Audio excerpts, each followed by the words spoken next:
just hoping that the investigation would rather not break the cracked front of the MPP, the NDC, and if you like the NDC caucus in Parliament, and so on and so forth. So at the end of the day, it is how the management of the party, and I'm talking about the leadership, the executive leadership of the party, will deal with this matter, and how the investigation is conducted, and how the results, if they get any, will be used to strengthen the front rather than castigate or like push anybody around, because, well, they are MPs, they are there, and as I keep saying, this was a secret ballot. You know, if you I've heard one or two of them say on radio that there were allegations of bribery, money changed hands. That's right. Is that a criminal thing to do?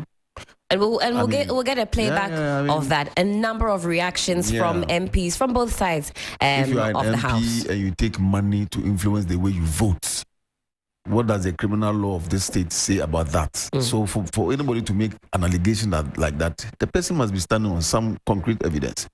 Because you can't just, as soon as you say that, and because it's a secret ballot, then you put all the images of the MPs who voted in a certain basket. Right. So you need to come and prove and single out that individual that you are accusing. Other than that, you leave all of them in the mud. Now, we've seen MPs from the minority caucus, some MPs being very vocal about what's happened. For example, the likes of Samuel Okututo Ablakwa, he's written about it, calling it a travesty. Ricketts Hagan says that they have disgraced themselves and the likes. What about MPs who remain silent? Does that then cast some doubt? Do you think there'll be pressure on those who haven't yet spoken to come out and also make their stance known? And then slowly and surely, we'll see that those maybe who don't speak might have some doubt cast on them. What do you think about all MPs speaking out at this point? It's a possibility, but it doesn't mean anything to me, because at the end of the day, if I don't speak, it doesn't mean I've committed any crime. Because if you ascribe crime to me, you need to prove it. That's right. Without evidence, I don't think crime means anything.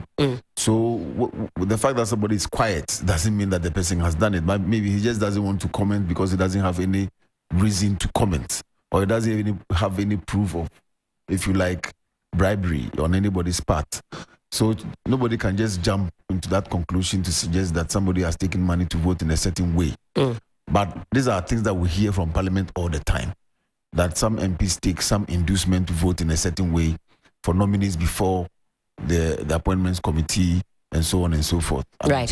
There's lobbying in Parliament. That's right. And the forms that this lobbying takes, sometimes it can be monetary, it can be anything. Yes. So we cannot rule that out. I mean, these are established things that happen in parliaments around the world, where people lobby. And in fact, we can liken this to what happened, and you alluded to that during the news review. And again, 3 minutes to the top of the hour. We're going for a break in about 3 minutes. So watch out for that. When the MPs wanted to see the back of Ken Ofori-Atta, we saw the lobbying that happened. In fact, we were informed of some prominent businessman who was parading the halls of Parliament. So again, this is not... And that was an allegation that borders on criminality. Has anybody identified the man? Has anybody prosecuted? Has anybody reported the matter to the police? This happened in Parliament. Crimes happen in Parliament, so they cannot be investigated. I don't think so.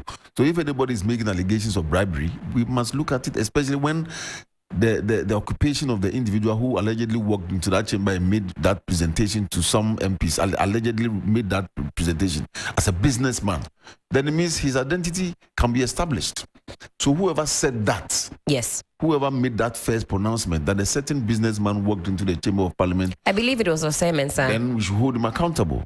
Because at the end of the day, he made the allegation. Whoever makes such an allegation must be pushed to proof. Well, for the uninitiated, a quick run through of what the votes looked like before we go on a break. Katie Hammond, nominee, Minister for Trade and Industry, yes votes 154, no votes 116. Of course, some absent votes and some rejected votes as well. Brian Champon, Minister of Food and Agriculture, yes votes 167, no votes 98. Mohammed Amin Adam, Minister of State at Finance Ministry, 152 yes votes, 117 no votes. Osei Bonsu Amwa, Minister of State at the Ministry of Local Government and Rural Development, yes votes 149, no votes 120. Dr. Stephen Amwa Stika, You know Sika. Yeah. Deputy Minister for Trade and Industry. He's a finance guy, very passionate individual. I love watching him on telly. 146 yes votes, 123 no votes.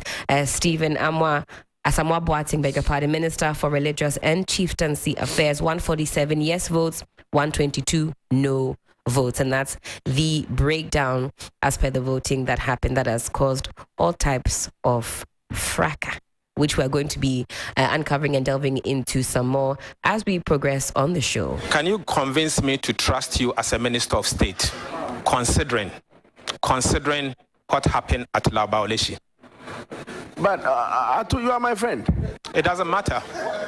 And today you don't trust me. I'm asking a question. Today you don't trust me. No, I'm asking a question but can you convince me? You should be testifying on my credibility.